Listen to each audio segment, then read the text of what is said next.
La tension est montée d'un cran ce jeudi à la mairie de Ouagadougou. Des conseillers et maires se sont bruyamment opposés à la tenue d'une session extraordinaire. Ils dénoncent des velléités de passation de marché de gré à gré à hauteur d'1 milliard de francs CFA. À l'unité d'action syndicale, la division est profonde à propos du Haut Conseil du dialogue social. Face à la presse ce jeudi, la CGTB, la Confédération générale du travail du Burkina, dénonce un manque de sincérité dans le processus de désignation des représentants des travailleurs au Haut Conseil. Une gouvernance sans vision, ni autorité affirmée, ni courage politique. C'est le balai citoyen qui analyse la situation nationale. L'organisation de la société civile appelle le MPP et ses alliés à s'inscrire dans la rupture. Bonsoir et bienvenue à tous. Ça grogne à la mairie de Ouagadougou. Le maire Armand Bewende et les conseillers de l'opposition sont à couteau tiré. On reproche au maire des intentions malsaines, se donner les moyens de passer des marchés de gré à gré à hauteur d'1 milliard de francs CFA. À coup de sifflet, l'opposition a boycotté la session extraordinaire de ce jeudi. Le maire Armand Bewende parle d'une opposition qui est dans une logique de déstabilisation. Le film d'une matinée chaude à l'hôtel de ville de Ouagadougou, c'est signé Alix Kabouré.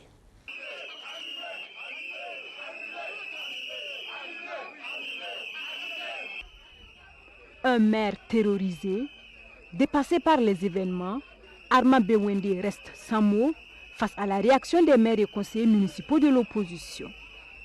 Nous sommes à la première session extraordinaire 2018 du conseil municipal de la commune de Ouagadougou. 13 points sont inscrits à l'ordre du jour, mais la pomme de discorde, c'est l'examen et l'adoption du projet de délibération portant révision des seuils d'approbation des résultats des travaux de la commission d'attribution des marchés. Les conseillers des groupes de l'opposition accusent le maire Armand Bewende de vouloir s'accaparer de tous les marchés et donc pas question de tenir une quelconque session. Le maire de Ouagadougou a introduit un projet de délibération qui consacre l'augmentation des seuils à ce qui concerne la commande publique. Et pour ce qui est des marchés qui doivent être attribués gré à gré, ça doit passer de 50 millions à 500 millions. Et pour les marchés par consultation d'appel d'offres restreints, de 50 à 500 millions. Et pour l'approbation des marchés de la commission d'attribution des marchés, c'était à 100 millions. Il va passer à 1 milliard. Ça veut dire donc que jusqu'à 1 milliard, il n'a pas besoin de consulter le conseil municipal. Il peut signer et attribuer le marché lui tout seul. Et nous pensons que c'est une forme de gabegie, c'est une forme donc de népotisme pour pouvoir donner du marché donc à ses amis. Une forme de gabegie qui a conduit la mairie à devoir des millions de francs CFA à des structures, indiquent les frondeurs. Ils clament que ces délibérations sont contraires à la loi, notamment la loi 039. Ce genre de pratique-là a conduit actuellement la commune de Ouagadougou à devoir une vingtaine de millions à des structures de ce fait-là. Parce qu'il y a des marchés qui ont été placés sans aucun contrat. Et nous pensons que nous devons dénoncer cela. Et nous avons demandé à ce que ces délibérations soient retirées parce que ces délibérations sont contraires à la loi, notamment la loi 039 et son décret d'application à son article 76 qui dit que les seuils d'approbation pour les communes, les collectivités ne doivent pas dépasser les 250 millions. Et c'est à ce titre-là donc que nous avons demandé le retrait de ces 3 délibérations. Et ils sont en train de se concerter pour pouvoir nous donner une réponse. Une concertation longue entre Bewende et les autres maires. À sa sortie, il explique la raison de ce climat délétère. Mais ça, ce sont des seuils qui ont été décidés et votés depuis 2003, depuis plus de 15 ans, quand le budget du conseil municipal était à 6 milliards. Aujourd'hui, nous avons un budget qui est à 55 milliards. Et en 15 ans, la ville de Ouagadougou, vous avez vu, elle a grandi. Donc, pour accélérer les procédures, la loi nous donne l'autorisation de soumettre au conseil, d'augmenter les seuils. Et c'est pour cela, au regard du volume de chantier qu'il y a sur la ville de Ouagadougou, au regard de l'importance du budget qu'il y a actuellement, nous avons demandé à ce que ce seuil soit augmenté. Et l'augmentation de ce seuil ne veut pas dire que le maire s'assoit tout seul et décide d'attribuer un marché à X ou à Y. C'est une approbation. L'approbation veut dire que la commission a travaillé avant. L'appel d'offres a été lancé d'une manière régulière. La commission a fait le dépouillement. L'appel d'offres a été publié. Maintenant, tout ce que nous demandons est qu'à partir d'un certain montant, de 500 millions, qu'on autorise au maire d'approuver, au lieu d'attendre le conseil municipal siéger pour approuver. Parce que le conseil municipal ne siège pas tous les jours. Les techniciens vous le diront tout à l'heure. Le nombre de marchés qui sont prévus sont tellement énormes que s'il faut convoquer les 250 conseillers tout le temps pour siéger sur les marchés, on ne va pas s'en sortir. La session extraordinaire a donc été suspendue. Les frondeurs restent sur leur garde, mais le maire de la commune de Ouagadougou, Armand Bewende, reste ferme. Tout perturbateur peut être mis à la porte. La session aura lieu demain, vendredi, malgré la contestation.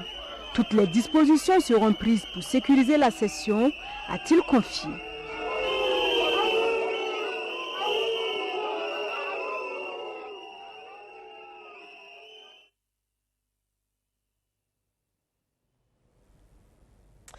Tension également à l'unité d'action syndicale entre la CGTB et les autres centrales syndicales.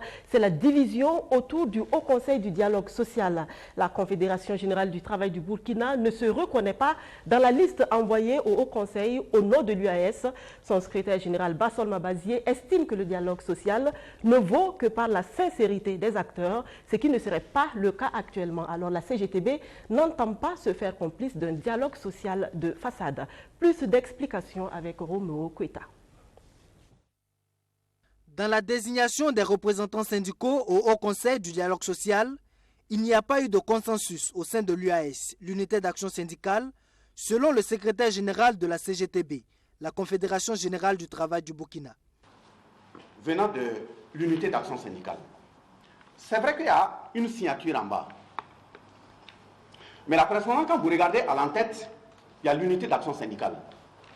Et comme je vous l'ai dit, ce n'est pas l'unité d'action syndicale. Ce n'est pas l'unité d'action syndicale, d'autant que nous n'avons pas trouvé pour le moment un consensus de prendre une décision sur la question. Deuxième élément, vous avez vu ces 1000 centrales syndicales. Et parmi les centrales syndicales, il y a la Confédération générale du travail du Burkina. Mais comment vous discutez sur un sujet dans une situation donnée, on utilise les éléments de votre organisation pour éditer une correspondance et transmettre. En principe, si on était dans un état belliqueux, si on avait un inscrit belliqueux, ça peut conduire même devant les juridictions. Le code pénal, il y a des articles précis que je peux vous citer, ça condamne fortement. La CGTB estime que certains syndicats autonomes n'ont pas été suffisamment pris en compte. Conséquence, la liste des représentants syndicaux transmise au ministre de la fonction publique par l'UAS souffre de légitimité et de représentativité. Tout problème qui vient et qui est analysé au sein de l'unité d'action syndicale, ce n'est pas par vote, c'est par le consensus. Ça dit sur les 17 syndicats autonomes et les 6 centrales syndicales, si une préoccupation est posée, si on l'analyse et qu'il y a un seul membre qui n'est pas d'accord avec la position et on n'arrive pas à le convaincre avec l'argument qu'on a, dès lors qu'on quitte la table, la question n'a pas été tranchée par l'unité d'action syndicale. Donc, l'unité d'action syndicale ne peut pas parler de cette affaire. Ça veut dire que chacun la traite comme il l'entend, en fonction de son orientation. Mais au-delà de la discorde intersyndicale au sein de l'UAS, c'est l'opportunité même de l'institution qui est remise en cause par la CGTB. D'abord, il y a la crédibilité du cadre. Ça, c'est un. Deuxièmement, il y a la pléthore des organisations. On aurait dû faire un diagnostic pour chercher à voir pourquoi ces organisations ne fonctionnent-elles pas. Et troisièmement, comme nous l'avons dit dans la déclaration liminaire, il y a des questions de coût. Sont eux qui estiment que les caisses de l'État sont vides. À ce jour, 5 des 6 centrales syndicales que compte l'UAS ont déjà désigné leurs représentants au Haut Conseil du dialogue social. Mais qu'à cela ne tienne, Bassol Mambazié et ses camarades de la CGTB ne comptent pas siéger à cette institution tant que les questions de représentativité des membres ne seront pas résolues. La CGTB dit ne pas vouloir se rendre complice d'un dialogue social de façade. Le dialogue avec les partenaires sociaux qui se poursuit à la primature. Le chef de l'exécutif, Paul Kabatieba, a tenu ce matin une séance de négociation avec l'UNAPOL, l'Union Police Nationale. Mais rien n'a filtré des échanges. Une autre rencontre est prévue entre les deux parties dans les tout prochains jours. Le Burkina Faso est mal géré, rien ne va, pas même dans les secteurs qui se portaient mieux avant l'avènement de Roch-Marc Christian Kaboré au pouvoir. C'est le balai citoyen qui sort de son silence pour passer en revue les 2 ans de pouvoir du MPP. Les responsables de l'organisation de la société civile ont peint en noir la situation du pays. Ils appellent le président du Faso à redresser la pente avant qu'il ne soit trop tard. Plus de précisions avec Abdourazak Traoré. Elle n'a duré que 45 minutes, cette conférence de presse, brève, mais rien n'a été occulté en ce qui concerne la gestion des 2 ans du président Roch-Marc Christian Kaboré. De la gouvernance sécuritaire, en passant par celle judiciaire et économique, aucun bilan n'est reluisant, selon les 2 porte-paroles du balai citoyen. Il se montre incapable d'anticiper les crises, de s'inscrire dans la rupture et de proposer des solutions innovantes aux préoccupations légitimes des travailleurs de notre pays. Le MPP et ses alliés se contentent d'exercer le pouvoir sans vision, ni autorité affirmée de l'État, ni courage politique, de nature à inspirer les partenaires sociaux à circonscrire les légitimes revendications dans des proportions plus réalistes. Dans les secteurs que nous avons évoqués, les 4 secteurs clés, économie, sociale, judiciaire, sécurité, il n'y a pas un où on peut dire que ça va. Même là où tout le monde devait pouvoir dire que ça va parce qu'il y a un travail formidable qui a été fait sous la transition, sur la justice, je veux dire, en donnant aux magistrats l'indépendance que ceux-ci réclamaient à corps et à cri des années et des années. Même dans ce secteur-là, on trouve le moyen de faire en sorte que ça ne va pas. On a même l'impression que vous régressez. On ne peut pas dire que en fait le pays s'est amélioré. Et nous avons essayé de faire notre analyse, je vais dire, par secteur. Est-ce qu'on peut dire que le Burkina s'est amélioré dans le secteur sécuritaire? La réponse est non. Sur le plan économique, aujourd'hui, je pense que c'est ça qui fait aussi que beaucoup de Burkinabés pensent que se pose souvent la question de savoir si finalement on a eu raison de changer Blaise, si finalement le plus rien ne sera comme avant, ne veut pas dire que plus rien et que tout est pire qu'avant. Selon le balai citoyen, il y a eu des cas d'exécution sommaire dans le cadre de la lutte contre le terrorisme. Les responsables s'en offusquent. Le balai citoyen s'inquiète néanmoins des informations faisant état de présumées exécutions extrajudiciaires auxquelles se livreraient des éléments de notre armée dans certaines localités du Sahel. Il est important de rappeler que la lutte contre l'hydre terroriste ne pourrait être gagnée si les pouvoirs publics s'aliènent les populations. Le balai citoyen interpelle le gouvernement à prendre toutes les mesures idoines pour garantir la sécurité des populations et l'intégrité physique des personnes arrêtées dans le cadre des enquêtes. L'autre fait qui indigne, c'est le niveau de vie du gouvernement qui est plus élevé que sous l'ancien régime. Il faut du patriotisme pour changer la donne. On a l'impression qu'on a un gouvernement qui dépense tout autant, sinon plus que sous l'ancien régime comparé. Donc est-ce que ce gouvernement est aussi conscient des difficultés que les populations traversent? Nous sommes sûrs et certains que si le gouvernement commence par donner l'exemple sur la transparence, en résolvant la question de justice, en réduisant le train de vie de l'État, etc., etc. Après analyse de la gestion des 2 ans du pouvoir MPP, le balai citoyen octroie, tout comme le présimètre, la note de 4,75 sur 10 au président du Faso. Soumoké et ses camarades appellent alors le gouvernement à redresser la barque Burkina Faso avant qu'il ne soit trop tard. Et cela passe par la recherche de solutions à la crise qui ébranle le secteur de l'éducation. Gouverneurs, hauts commissaires, préfets, ils sont 408 chefs de circonscription réunis ce jeudi à Ouagadougou avec une mission bien précise, définir avec clarté leur rôle dans la mise en œuvre du PNDS, le plan national de développement économique et social. Face au Premier ministre Paul Kabatieba, l'occasion était belle pour exposer les difficultés que rencontrent les chefs de circonscription dans leur mission. Mireille Douagneau. Quel rôle doivent jouer les chefs de circonscription dans la mise en œuvre du Plan national de développement économique et social, PNDS? C'est à cette question que des gouverneurs de région, des hauts commissaires de province et des préfets de département tentent de répondre ce jeudi 19 janvier dans le cadre d'une conférence. L'opérationnalisation du PNDS est une mission évidente des élus locaux à la tête des conseils de collectivité. Cependant, en lien avec la thématique de la présente conférence, des réflexions menées en amont ont débouché sur des propositions de réforme ci-après pour faire des préfets des acteurs d'accompagnement de la mise en œuvre du PNDS. Il s'agit, première proposition, de la révision du Code général des collectivités territoriales et de ses textes d'application pour permettre l'exercice de la tutelle rapprochée des communes par les préfets du département. Notre engagement et surtout notre détermination à nous investir dans la mise en œuvre de toute politique publique et en particulier le plan national de développement économique et social dans nos régions respectives. Tel est le message que j'avais l'honneur de soumettre à votre bienveillante attention au nom des gouverneurs de région. Des engagements, des recommandations pour la mise en œuvre effective du PNDS. Le Premier ministre apprécie bien. Face aux chefs de circonscription, il rappelle la nécessité de faire du Plan national de développement économique et social un succès. Je vous invite donc à toujours vous approprier le PNDS dans vos circonscriptions territoriales, à faire en sorte qu'il y ait une cohérence entre les actions que vous menez au quotidien, au contact des populations, avec les objectifs du Plan national de développement économique et social.